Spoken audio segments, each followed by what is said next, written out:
Hello दोस्तों, स्वागत है आपका हमारे यूट्यूब चैनल सागरों के टेक में।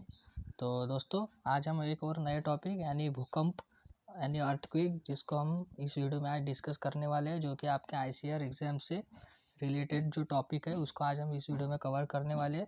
देखो दोस्तों, सिर्फ क्वेश्चन करने से कुछ नहीं होता है, उसका थियोरेटिकल नॉलेज भी होना बहुत आवश्यक होता है। तो आज हम इस वीडियो में पूरा थियोरेटिकल कवर करने वाले हैं, साथ ही इसके एमसीक्यू भी लगाने वाले हैं। ठीक है, तो अंत तक बने रहिएगा, पूरा टॉपिक हम इस वीडियो में कवर कर लेंगे। अगर चैनल पे नए हैं तो सब्सक्राइब कर दीजिएगा और बेल आइकन को भी ऑन कर दीजिएगा। ठीक है, तो चलिए स्टार्ट करते हैं। अभी देखो दोस्तों, अभी अभी आप देखिए, यहाँ पे आप देख रहे होंगे कि हम आप इस वीडियो में भूकंप को डिस्कस करने वाले हैं। ठीक है, तो चलिए स्टार्ट करते हैं। तो देखो, भूकंप यानी होता क्या है कि देखो, जो धरती होती है वो धरती हिलने लगती है। ठीक है, इस तरह से हमें याद है वो कि जो धरती है वो हिलने लगती है। तो अब देखो, जो भूकंप होता है उसमें दो पॉइंट होते हैं। ठीक है, तो देखिए, जहाँ से भूकंप स्टार्ट होता है यानी ये हो गया इसका स्टार्टिंग पॉइंट। ठीक है, इसको हम क्या क्या बोलेंगे, तो इसको हम कह सकते हैं कि ये क्या है, फोकस केंद्र है। क्या है ये, इसको हम कह सकते हैं फोकस केंद्र। ठीक है, यानी इसको हम क्या है, मूल भूकंप मूल भी कह सकते हैं। ठीक है, और जहाँ पे भूकंप जो ऊपर की तरफ जाएगा, ठीक है, यानी हमारी सतह पर, यानी सतह पर जो इसका जो एक पॉइंट बनेगा, ठीक है, तो उसको हम क्या कहेंगे, तो उसको कहेंगे हम ईपी सेंटर। कौन सा था, तो ईपी सेंटर इसको हम कहेंगे। ठीक है, यानी दो तो पॉइंट आपको क्लियर हो गए। जहाँ से भूकंप स्टार्ट होगा उसको हम कहेंगे मूल केंद्र, भूकंप मूल या केंद्र। ठीक है, और जहाँ पे वो सतह के ऊपर जो आप पॉइंट बनेगा उसको हम क्या कहेंगे, भूकंप अभिकेंद्र। ठीक है, दो पॉइंट क्लियर हो गए। और देखिए, ये इंपॉर्टेंट पॉइंट है, इसको भी मार्क करते चलिए। देखिए, जब भूकंप आने से पहले, ये देखिए यहाँ पे, भूकंप आने से पहले वायुमंडल में रेडॉन गैस की मात्रा में वृद्धि हो जाती है। ठीक है, जब भी भूकंप आता है तो आपकी जो रेडॉन गैस होती है उसमें क्या होती है, तो वृद्धि हो जाती है। ठीक है, तो इतना आप याद रखिए। बोलिए, देखिए, भूकंप में तरंगे जो है वो कितने प्रकार की होती है, तो तरंगे होते हैं आपकी तीन प्रकार की भूकंप की तरंगे होती है। देखिए, एक तो हो जाएंगे आपकी पी तरंग, दूसरे हो जाएंगे एस तरंग, और तीसरे हो जाएंगे आपके एल तरंग। यानी तीन प्रकार की तरंग आपको देखने को मिलेगी। देखिए, अब ये एक एक करके हम तीनों तरंगों को डिस्कस करेंगे। तो पहले हम डिस्कस करेंगे पी तरंग को। ठीक है, तो देखिए, पी तरंग होती क्या है, तो ये प्राइमरी वेव्स होती है। ठीक है, इसको हम क्या कहते हैं, तो इसको हम कहते हैं प्राइमरी वेव्स भी कहते हैं। ठीक है, किसको, तो पी तरंग को।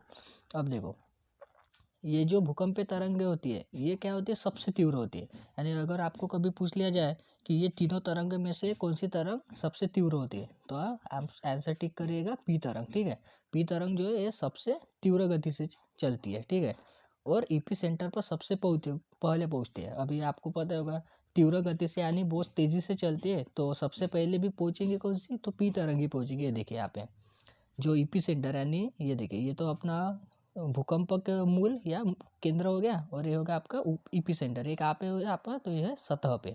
ठीक है, तो ये देखिए, ये जो पी तरंग है ये सबसे पहले पहुंचेंगी। ये दोनों की तुलना में, ये एल और एस की तुलना में सबसे पहले ये पहुंचेंगी पी, क्योंकि ये क्या है, बहुत तीव्र गति से चलती है। ये देखिए, दूसरा पॉइंट देख लेते हैं कि इसकी गति जो है 8 किलोमीटर पर सेकंड होती है। कितनी होती है, 8 किलोमीटर पर सेकंड। इसको भी आप नोट्स बनाते चलिए। ठीक है, देखिए, ये जो तरंग है ये इंपॉर्टेंट पॉइंट है। ठीक है, ये देखिए, ये जो तरंग है ये सॉलिड और लिक्विड दोनों माध्यम में गति कर सकती है। यानी ये समझ लो सॉलिड हो गया, तो सॉलिड में भी है, यानी जमीन में भी और पानी में भी। ठीक है, इस तरह आप याद रख सकते हैं। तो ये जो तरंग है ये सॉलिड और लिक्विड दोनों माध्यम में क्या कर सकती है, तो गति कर सकती है। तो इतना आप याद रखिए। देखिए, अब हम जो दूसरी तरंग अपने एस तरंग को डिस्कस करेंगे। तो देखिए, एस तरंग है, इसको क्या कहते हैं, तो सेकेंडरी वेव्स भी कहा जाता है कि एस तरंग को। और ये जो तरंग है ये इंपॉर्टेंट पॉइंट है दोस्तों। ये तरंगे जो है ना, ये सिर्फ ठोस माध्यम में गति कर सकते हैं। देखिए यहाँ पे, ये जो तरंग है सिर्फ सॉलिड माध्यम में ही गति कर सकती है, और लिक्विड माध्यम में गति नहीं कर सकती। ये इसका इंपॉर्टेंट पॉइंट है, इसको मार्क करते चलिए। देखिए, ये अगर पूछा जाए कि सिर्फ सॉलिड माध्यम में कौन गति कर सकता है, तो आंसर टिक करेगा इस तरह। ठीक है, और इसकी गति होती है 4 से 6 किलोमीटर। देखिए, फिर है यहाँ पे यल तरंग। ठीक है, तो यल तरंग की क्या बात है, तो देखिए, इन्हें हम क्या कहते हैं, तो लॉन्ग पीरियड वेव्स। यानी जो भूकंप जब आता है तो ये क्या होती है, सबसे ज़्यादा देर तक जो तरंगें रहती है तो वो कौन सी रहती है, तो आपकी एल तरंग सबसे ज़्यादा देर तक, इसीलिए इसको क्या कहते हैं, लॉन्ग पीरियड वेव्स या सरफेस वेव्स। ठीक है, और ये तरंग जो है ईपी सेंटर पर सबसे आखिर में पहुंचती है। ठीक है, क्या ये जो आपका ईपी सेंटर है, यानी समझो ये यहाँ पे ऊपर, ठीक है, नीचे तो आपका भूकंप मूल हो गया और ऊपर हो गया आपका ईपी सेंटर। ईपी सेंटर में सबसे देर से पहुंचती है, और सबसे देर से पहुंचती है तो इसके हम क्या अंदाज़ लगा सकते हैं कि ये बहुत कम गति से चलती है। ठीक है, देखिए यहाँ पे बताया बहुत कम गति से चलने वाली भूकंपीय तरंगे। और देखिए सभी तरंगों में ये जो तरंग है ये सबसे विनाशकारी होती है। देखिए धीरे से तो चलते हैं लेकिन सबसे विनाशकारी भी यही तरंग होती है। कौन सी, तो एल तरंग। तो इसको भी आप ध्यान रखिए, ठीक है, क्योंकि ये एग्जाम में भी बहुत बार पूछा जाता है। ठीक है, देखिए ये भी आप नोट करते चलिए कि जो पी और एस तरंग के पुश करते हुए चलती है, यानी ये जो तरंग है पी और एस, कौन सी, पी और एस, तो ये ऐसे पुश करते हुए चलती है। और जो एल तरंग है वो जिगजैग चलती है। जिगजैग का यानी ऐसे, ये देखिए मैं आपको ऊपर बता दूं, ये देखिए ऐसे जिगजैग तरीके से चलती है। ठीक है, और पी और एस तरंगे पूछे तो ऐसे सीधे माध्यम में चलती है। ठीक है, तो ये इंपॉर्टेंट पॉइंट है, मार्क करते चलिए। देखिए भूकंप आने के जो रीज़न है यानी कारण है उसको भी हम डिस्कस कर लेते हैं। देखिए जो भूकंप आने के कारण, मुख्य कारण 3 है। तो एक कौन, तो आपका हो जाएगा ज्वालामुखी विस्फोट, ज्वालामुखी आप सभी को पता ही होगा।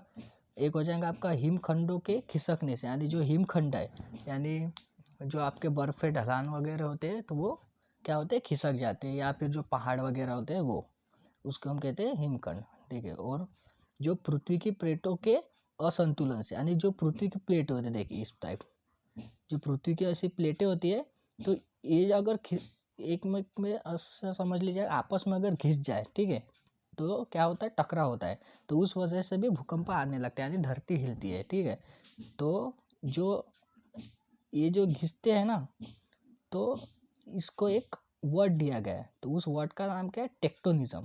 तो हम ऐसे नहीं कह बोलना कि प्लेट के घिसने से, तो एक प्लेटों का टेक्टोनिज्म होता है। क्या होता है, एक में को टकरा जाती है। ठीक है, तो ये वर्ड आपको याद रखना पड़ेगा, क्योंकि ये जो वर्ड है ये एसएससी सीजीएल में पूछा गया है। ठीक है, देखिए फिर हम आते हैं सुनामी पे। देखिए सुनामी जो है ये एक जापानी शब्द है। ठीक है, कौन सा है, तो जापानी शब्द, जिसका अर्थ क्या होता है, तट पर आने वाली समुद्री लहर है। ठीक है, कौन सा, तो तट पर आने वाली समुद्री लहर है, ये इसका अर्थ होता है। अभी देखिए इसका कारण क्या है कि समुद्र के अंदर जमीन खिसकने या ज्वालामुखी के फटने के कारण महासागर में उत्पन्न होती है सुनामी। ठीक है, यानी 2 कारण इसके याद रखें आप। समुद्र के अंदर समझो कभी जमीन खिसक गई या ज्वालामुखी फट गई तो ये उत्पन्न होते हैं सुनामी। और इसका अगर पूछे आपको मुख्य कारण कौन सा है, तो इसका मुख्य कारण यही है कि समुद्र के अंदर भूकंप, ठीक है, इसी वजह से सुनामी का आती है, यानी यही इसका मुख्य कारण है। ठीक है, और ये जो वायु दाब है, यानी यहाँ से आपका दोस्तों चक्रवात चालू हो जाएगा, तो ये हम अगले वीडियो में डिस्कस करेंगे। ठीक है, और अब तो दे देंगे जितना भी हमने डिस्कस किया है तो उसका आप एक बार रिवाइज कर लीजिए और साथ ही नोट्स बनाते भी चलिए, क्योंकि आईसीएआर एग्जाम से रिलेटेड ये बहुत इंपॉर्टेंट फैक्ट है, और साथ ही हम इसके ऑब्जेक्टिव भी लगाएंगे। तो दोस्तों अगर क्लास अच्छी लगे, क्योंकि बनाने में बहुत मेहनत लगती है दोस्तों, तो लाइक भी करते चलिएगा, साथ ही चैनल पर नए हो तो सब्सक्राइब भी कर दीजिएगा। ठीक है, तो दोस्तों मिलते हैं अपने नेक्स्ट टॉपिक चक्रवात में, तब तक के लिए जय हिंद। अगर दोस्तों हमारे जो पिछले वीडियो है आपके आईसीआर एग्जाम से रिलेटेड जो हमें इंपॉर्टेंट क्वेश्चन की सीरीज चालू है, तो अगर वो आपने नहीं देखे तो देख लीजिएगा, क्योंकि बहुत ही इंपॉर्टेंट क्वेश्चन मैं उसमें डाला हूँ जो कि पिछली बार के क्वेश्चन लेवल के अनुसार बनाए गए हैं। ठीक है, तो दोस्तों मिलते हैं नेक्स्ट वीडियो में, जय हिंद।